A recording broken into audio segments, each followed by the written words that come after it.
Madam എന്താ ഇങ്ങനെ നോക്കുന്നത്? ഞാൻ അങ്ങനത്തെ ആളല്ല. കാലി വീഴുന്നത് എനിക്കിഷ്ടമല്ല. ഞാൻ കുറച്ച് മോഡേണാ. എന്നാലും മേഡത്തിന്റെ കൈകൊണ്ട് ആ പാല് തന്നോളൂ. അരവിന്ദ്, എനിക്ക് പാൽ ഇഷ്ടമല്ല. നിങ്ങൾക്ക് വേണമെങ്കിൽ നിങ്ങളതെടുത്ത് കുടിക്കേ.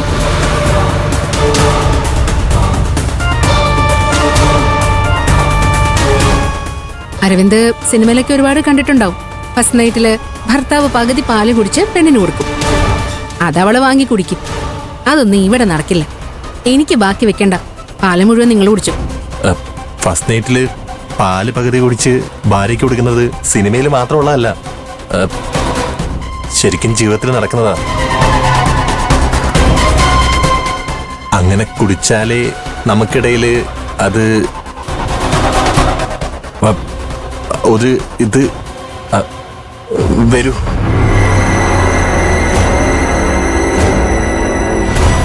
എന്ത് വരൂന്ന്? അത് പിന്നെ അത് ഞാനെങ്ങനെ പറയും? അതെന്താന്ന് വെച്ചാ അത് എങ്ങനെയാ ഞാനത് പറയും? എങ്ങനെയാന്ന് വെച്ചാലേ ഈ നമ്മുടെ പഴയ ഇതേ. അരവിന്ദ് എന്തൊക്കെയാ പറയുന്നേ? എന്തെങ്കിലും പറയാനുണ്ടെങ്കിൽ മനസ്സിലാവുന്ന രീതിയിൽ പറ. ഇതിപ്പോ എങ്ങനെ ഞാനത് പറയും? ഈ നമ്മുടെ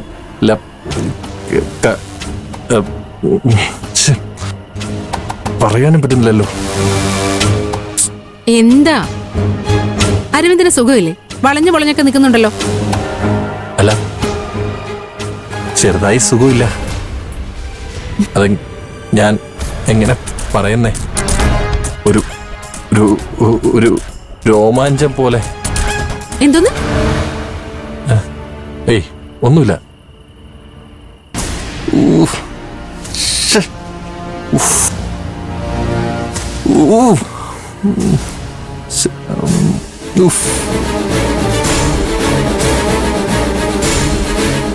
എന്താ അരവിന്ദ്, കാലും നിലത്തുറക്കുന്നില്ലല്ലോ. വിറയ്ക്കുന്നത് എന്തിനാ? മേഡം മുറിയിൽ വന്നപ്പോ മുതല് ചീഫ് എഞ്ചിനീയറുടെ ഭാവമാ. ഇന്നൊരു ദിവസം എന്നോട് ശ്രേയായി എന്നോട് മിംഗിളായി സംസാരിച്ചൂടെ? ഓക്കേ, പറ. അല്ല, അത് എന്താന്ന് വെച്ചാ എനിക്ക് ഹൃദയമിടിപ്പ് കൂടുന്നു. കൈയൊക്കെ പിറയ്ക്കുന്ന പോലെ. ബ്ലഡ് സർക്കുലേഷൻ കൂടിയതുണ്ടാ. ഞാന് മേഡത്തിന്റെ കയ്യിലൊന്ന് പിടിച്ചോട്ടെ? അപ്പൊ എന്റെ പേടിയും മാറും. ഞാനാണെങ്കിൽ ഒന്ന് നോർമലാവുകയും ചെയ്യും.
ഈ സമയം നോക്കി കറണ്ടും പോയി.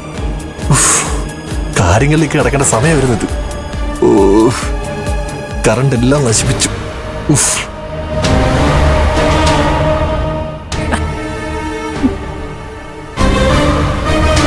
അയ്യോ, നേരെ അങ്ങോട്ട് പോവാ. പുറത്തേക്ക്. അയ്യോ, ഇപ്പൊ പുറത്തു പോകാൻ പാടില്ല. ഒരു പ്രധാനപ്പെട്ട സംഭവം നടക്കാൻ പോവുക. പുറത്തു പോകാൻ പാടില്ലെന്ന് ആര് പറഞ്ഞു? വേറെ ആര്? ഞാൻ തന്നെ.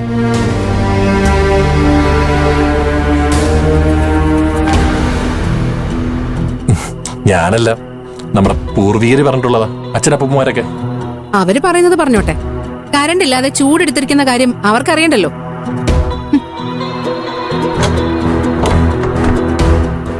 ഉഫ്.